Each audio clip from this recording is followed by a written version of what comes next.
जय हिंद फ्रेंड्स। स्वागत है आप सभी लोगों का आपके इस अपने YouTube channel aim with us में।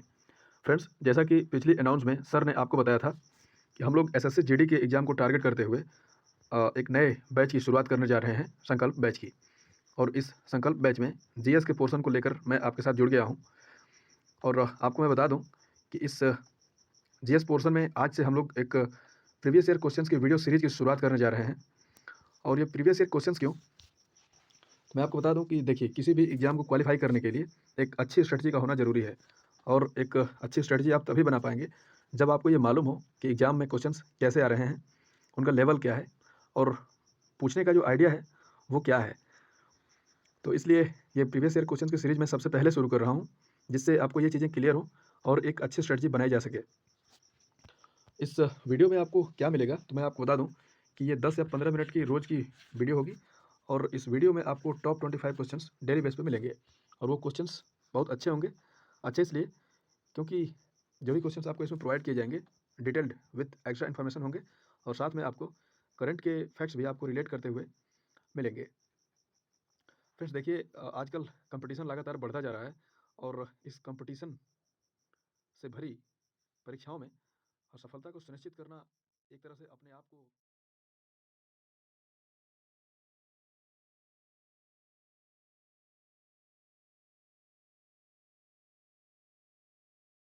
ज़्यादा कुछ नहीं। मैं ये कामना करता हूँ आपको सफलता ज़रूर मिले, आपका भविष्य उज्जवल और स्वर्णिम हो। इन्हीं कामनाओं के साथ आइए वीडियो की शुरुआत करते हैं। पहला क्वेश्चन है, केंद्रीय शिक्षा मंत्री ने 5 सितंबर 2020 को किस नाम से एक निःशुल्क मोबाइल एप्लीकेशन लॉन्च किया था? इसका सही उत्तर हो जाएगा इंग्लिश प्रो। केंद्रीय शिक्षा मंत्री ने लॉन्च किया था। आपको बता दें कि वर्तमान में केंद्रीय शिक्षा मंत्री धर्मेंद्र प्रधान हैं। ठीक है।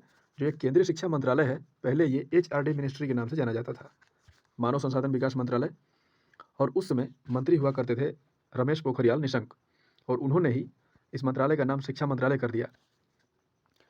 तो इस प्रकार पहले शिक्षा मंत्री रमेश पोखरियाल निशंक बने। वर्तमान में कौन है? धर्मेंद्र प्रधान है।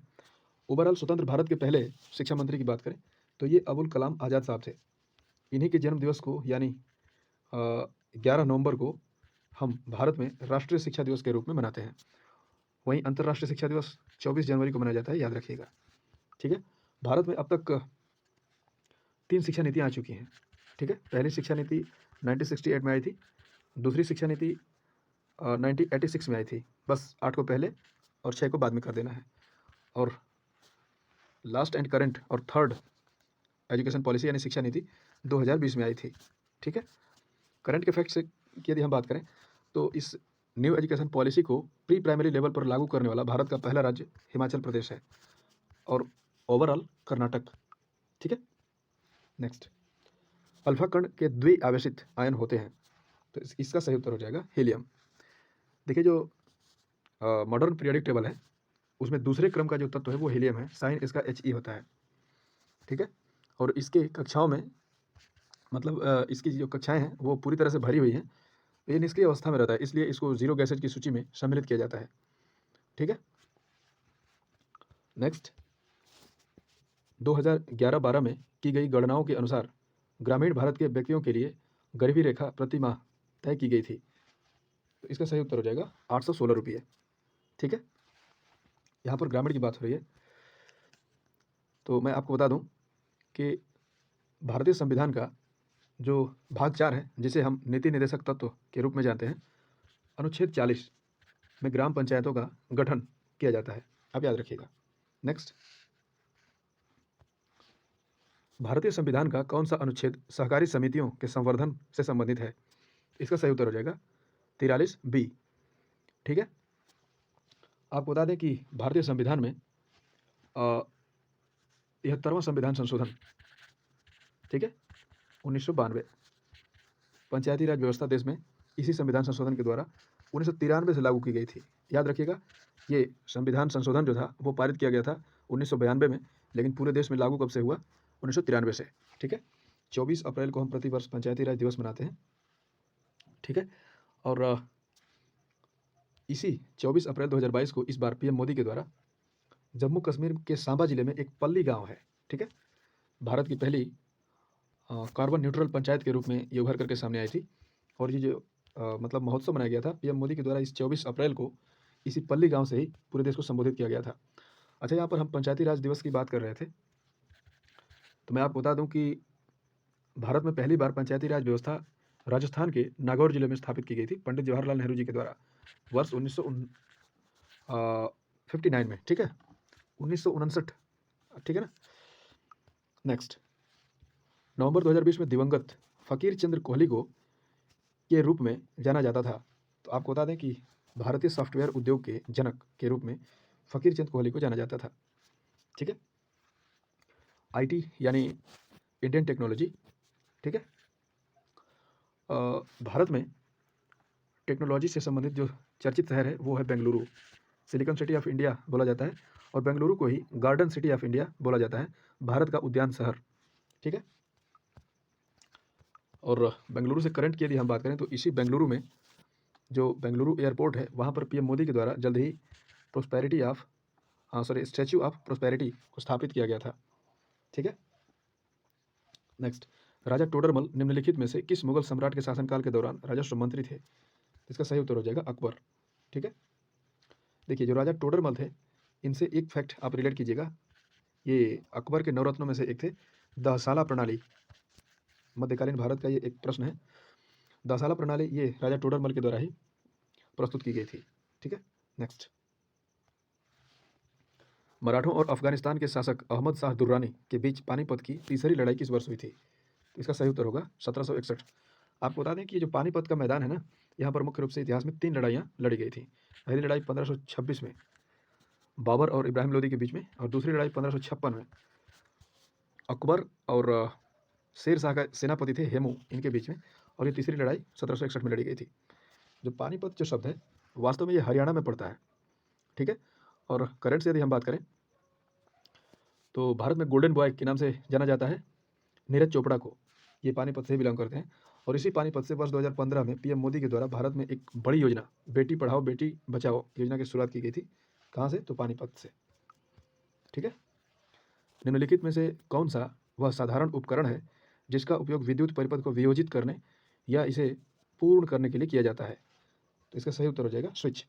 ठीक है, नेक्स्ट, निम्नलिखित में से किन देशों ने मालाबार नौसेना अभ्यास 2020 में भाग लिया था? तो इसका सही उत्तर हो जाएगा भारत, ऑस्ट्रेलिया, जापान और अमेरिका। देखिए ये 4 देश क्यों इसमें भाग लिए? वास्तव में जो मालाबार युद्धाभ्यास होता है वो क्वाड कंट्रीज के बीच में होता है। ठीक है ना, देखिए ये क्वाड एक तरह का गठबंधन है, 4 देश इसमें सदस्य हैं, भारत, ऑस्ट्रेलिया, जापान और अमेरिका। इसकी स्थापना 2007 में की गई थी। ठीक है, तो प्रतिवर्ष आयोजित किया जाता है ये मालाबार नौसैनिक अभ्यास, और इसमें यही 4 देश जो क्वाड के सदस्य यही भाग लेते हैं। जल्द ही इसका आयोजन अभी जापान में किया गया था। ठीक है, नेक्स्ट, पानी के एक अणु में हाइड्रोजन और ऑक्सीजन के द्रव्यमान का अनुपात कितना होता है? तो इसका सही उत्तर हो जाएगा 1:8। ठीक है, आप जानते हैं ना कि हाइड्रोजन का परमाणु क्रमांक 1 होता है और ऑक्सीजन का 8 होता है। ठीक है, तो ये रेशियो है, याद रखिएगा। नेक्स्ट, विटीकल्चर के रूप में किसे जाना जाता है? तो आपको बता दें कि अंगूर की खेती को विटीकल्चर बोला जाता है। ठीक है, यहाँ पर कल्चर की बात हो रही है, तो आप जानते हैं कि पीसी कल्चर मत्स्य पालन से संबंधित है, और सेरीकल्चर रेशम कीट पालन से। पोमोलॉजी फलों के खेती के लिए जाना जाता है। ठीक है, यहाँ पर अंगूर की बात हो रही है। ठीक है ना, जो अंगूर में पाया जाने वाला जो अम्ल है उसका नाम है टार्टरिक एसिड। कमेंट बॉक्स में आप हमें बताएंगे कि अंगूर का जो रस होता है उसका पीएच मान कितना होता है। नेक्स्ट, निम्नलिखित में से कौन तीरंदाजी में भारत का प्रतिनिधित्व करता है? तो आपको बता दें कि दीपिका कुमारी इसका सही उत्तर हो जाएगा। ये तीरंदाजी का जो खेल है ना, भारत में एक पड़ोसी देश है भूटान, तो भूटान का राष्ट्रीय खेल क्या है? तीरंदाजी। नेक्स्ट, संवाद कौमुदी नामक अखबार की स्थापना निम्नलिखित में से किसने की थी? तो आपको बता दें कि इसकी स्थापना राजा राम मोहन राय जी के द्वारा की गई थी। ठीक है, देखिए जो संवाद कौमुदी ये जो पत्रिका थी वास्तव में इसकी भाषा जो थी वो बांग्ला थी। ठीक है और ये राजा राम मोहन राय जी के द्वारा प्रकाशित की गई थी। राजा राम मोहन राय जी को भारत में आधुनिक राष्ट्रवाद का पिता बोला जाता है। आंदोलन की शुरुआत इन्होंने ही की थी। ये पैदा तो बहुत पहले हुए थे लेकिन सोच बहुत आगे की रखते थे। इन्हीं कारणों से इन्हें सुभाष चंद्र बोस जी के द्वारा युग दूत की उपाधि दी गई थी। ठीक है ना। 1772 में इनका जन्म कोलकाता में हुआ था और 1833 में इनकी मृत्यु इंग्लैंड के ब्रिस्टल में हो गई थी। ठीक है। जब इतिहास की सीरीज हम लोग शुरू करेंगे तो वहाँ पे ये सारी चीज़ें बहुत डिटेल से आपको पढ़ाई जाएंगी। ठीक है। नेक्स्ट, नवंबर 2020 में भारतीय क्रिकेट कंट्रोल बोर्ड बीसीसीआई ने किसे 2023 तक के लिए भारतीय टीम का किट प्रायोजक घोषित किया है। तो आपका बता दें कि इसका सही उत्तर हो जाएगा एमपीएल स्पोर्ट्स को। ठीक है। यहाँ पर बीसीसीआई की बात हो रही है, भारतीय क्रिकेट कंट्रोल बोर्ड। बीसीसीआई की स्थापना 1928 में हुई थी। हेडक्वार्टर मुंबई महाराष्ट्र में है और जल्द ही इसके अध्यक्ष बनाए गए हैं रोजर बिन्नी। ये दूसरे कार्यकाल के लिए चुने गए थे। ठीक है। नेक्स्ट, स्वच्छ भारत मिशन ग्रामीण की चरण 2 की शुरुआत किस वर्ष की गई थी। तो आपको बता दें कि इसकी शुरुआत वर्ष 2020-21 में की गई थी। स्वच्छ भारत मिशन की जो वास्तव में पहली शुरुआत थी वो 2 अक्टूबर 2014 से की गई थी और इसका लक्ष्य था पूरे भारत को 2 अक्टूबर 2019 तक स्वच्छ बनाना। ठीक है। एक कदम स्वच्छता की ओर। ठीक है। करंट से यदि हम बात करें तो लगातार 6वीं बार भारत की सबसे स्वच्छ सिटी के रूप में मध्य प्रदेश का जो एक शहर है इंदौर, इसे चुना गया है। इंदौर भारत की पहली एड्रेस सिटी है, भारत की पहली वाटर प्लस सिटी है और इंदौर मध्य प्रदेश की आर्थिक राजधानी के रूप में भी जाना जाता है। नेक्स्ट, टीम केरल ब्लास्टर्स निम्नलिखित में से किस खेल से संबंधित है। तो आपको बता दें कि ये फुटबॉल से संबंधित है। फुटबॉल के लिए जो अंतर्राष्ट्रीय विश्व कप है पुरुषों का, वो अभी कतर में आयोजित किया जा रहा है और फुटबॉल फीफा द्वारा आयोजित किया जाता है। ठीक है। फीफा की स्थापना 1904 में की गई थी। हेडक्वार्टर ज्यूरिख स्विट्जरलैंड में है और इसके जो अध्यक्ष हैं वो जियानी इन्फेंटिनो हैं। ठीक है। क्रिस्टियानो रोनाल्डो फुटबॉल की दुनिया से संबंधित एक प्रसिद्ध चेहरा है, याद रखिएगा। 26 जनवरी 2019 को भारतीय संविधान ने अपने अस्तित्व के 69 वर्ष पूरे किए। इन वर्षों में इसमें कितनी बार संशोधन किए गए हैं। बहुत अच्छा क्वेश्चन है। देखिए, मैं बता दूं कि अब तक कुल 103 बार संशोधन किया जा चुका है। जो 103वां संविधान संशोधन है, आपने सुना था ईडब्ल्यूएस को 10% का जो रिजर्वेशन है, ईडब्ल्यूएस यानी इकोनॉमिक बैकवर्ड सेक्शन, गरीब सवर्णों के लिए 10% आरक्षण दिए जाने का प्रावधान किया गया था 2019 में 103वां संविधान संशोधन के द्वारा। ठीक है। और जल्द ही इस जो आरक्षण का जो प्रावधान है ये विवादों में बना हुआ था। सुप्रीम कोर्ट में एक याचिका दायर की गई थी इसके समाप्ति के लिए, लेकिन सुप्रीम कोर्ट ने उस याचिका को खारिज कर दिया है। ठीक है। सरयू नदी किस नदी की सहायक नदी है। तो इसका सही उत्तर हो जाएगा शारदा। ये जो सरयू नदी है वो नेपाल हिमालय से निकल कर आती है। सरयू नदी के किनारे बसा है अयोध्या शहर। ठीक है ना। करंट की बात करें तो इसी अयोध्या में जल्द ही 15 लाख से अधिक दिए दीपावली के अवसर पर जलाकर Limca book of world record बनाया गया था। ठीक है ना। नेक्स्ट, निम्नलिखित में से कौन सा मिजो लोगों का परंपरागत बांस नृत्य है। तो इसका सही उत्तर हो जाएगा चेराव। ठीक है। देखिए, मिजोरम की बात हो रही है। ये मिजो लोग हैं वो मिजोरम की एक जनजाति है और मिजोरम की राजधानी है आइजोल। ये नॉर्थ ईस्ट इंडिया में पड़ता है। ठीक है। और इसी आइजोल में करंट की एक बात मैं बता दूं, अभी जल्द ही अंतर्राष्ट्रीय पर्यटन मार्ट का उद्घाटन किया गया था। ठीक है। नेक्स्ट, सारग्राही कला के उच्च स्तर को दर्शाता है जिसमें 7वीं और 8वीं शताब्दी में चालुक्य वंश के अधीन उत्तरी और दक्षिणी भारत की वास्तुकला का सुमेलित मिश्रण हुआ है। तो आपको बता दें कि इसका सही उत्तर हो जाएगा पट्टदकल। ठीक है। नेक्स्ट, निम्नलिखित में से कौन अपने ययाति और तुगलक नामक नाटकों के लिए प्रसिद्ध है। इसका सही उत्तर हो जाएगा गिरीश कर्नाड। ठीक है। नेक्स्ट, निम्नलिखित में से किस संस्थान ने नवंबर 2020 में टीम हेलो नामक पहल की शुरुआत की थी। इसका सही उत्तर हो जाएगा संयुक्त राष्ट्र। ठीक है। संयुक्त राष्ट्र के बारे में मैं आपको बता दूं, देखिए, संयुक्त राष्ट्र की स्थापना 24 अक्टूबर 1945 को की गई थी। इसीलिए हम प्रतिवर्ष 24 अक्टूबर को संयुक्त राष्ट्र दिवस के रूप में मनाते हैं। हेडक्वार्टर इसका न्यूयॉर्क अमेरिका में है। ये न्यूयॉर्क जो है ना वो हडसन नदी के किनारे बसा हुआ है। ठीक है। एंटोनियो गुटेरस वर्तमान में इसके प्रमुख हैं। अभी जल्द ही करंट की बात बता दूं, एंटोनियो गुटेरस 3 दिवसीय यात्रा पर भारत आए थे। ठीक है। और भारत के प्रस्ताव को मानते हुए संयुक्त राष्ट्र के द्वारा वर्ष 2023 को मोटे अनाजों के लिए अंतर्राष्ट्रीय वर्ष घोषित किया गया है। ठीक है। नेक्स्ट क्वेश्चन, भारत के पंजाब से निकलने वाली 5 नदियाँ पाकिस्तान में मिठानकोट में किस नदी में मिल जाती हैं? तो इसका सही उत्तर हो जाएगा सिंधु नदी। देखिए जो सिंधु नदी है ना, यहाँ पर ये जो भारत है, ठीक है, तो यहाँ मानसरोवर झील है, यहाँ से सिंधु नदी निकल के ऐसे पाकिस्तान में आती है। तो सिंधु नदी की कुछ सहायक नदियाँ हैं, समझ रहे हैं ना? तो उन सहायक नदियों के बारे में हम लोग एक बार बात कर लेते हैं।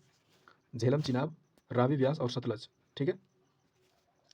तो जो ऊपर सिंधु नदी है वो, और जो नीचे की जो सतलज नदी है वो, इन दोनों नदियों का उद्गम स्थल भारत के बाहर है, ठीक है। और सिंधु नदी की सबसे बड़ी सहायक नदी है चिनाब, ठीक है।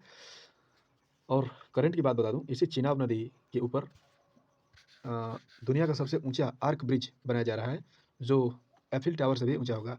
आर्क मतलब ऐसे चंद्राकार आकृति होगी उसकी, कुछ ऐसे, ठीक है ना। नेक्स्ट, 1708 में गुरु गोबिंद सिंह की मृत्यु के बाद खालसा ने के नेतृत्व में मुगल साम्राज्य के खिलाफ विद्रोह किया। इसका सही उत्तर हो जाएगा बंदा बहादुर, ठीक है। ये गुरु गोबिंद सिंह जी सिखों के 10वें गुरु थे। जल्द ही इनकी 553वीं जयंती मनाई गई थी, ठीक है। फ्रेंड्स, तो ये थे आज के हम लोगों के इस सीरीज के 25 क्वेश्चंस। उम्मीद करता हूँ ये वीडियो आपको अच्छी लगी होगी, और यदि वीडियो आपको अच्छी लगी हो तो आप चैनल को सपोर्ट जरूर करें। और जो भी आपके फीडबैक्स होंगे या फिर अप्रिसिएशन होंगी, सजेशन होंगे, वो कमेंट बॉक्स में आप सादर आमंत्रित हैं। आप अपने विचार जरूर व्यक्त करें। तो आज की इस वीडियो में सिर्फ इतना ही। आपका धन्यवाद।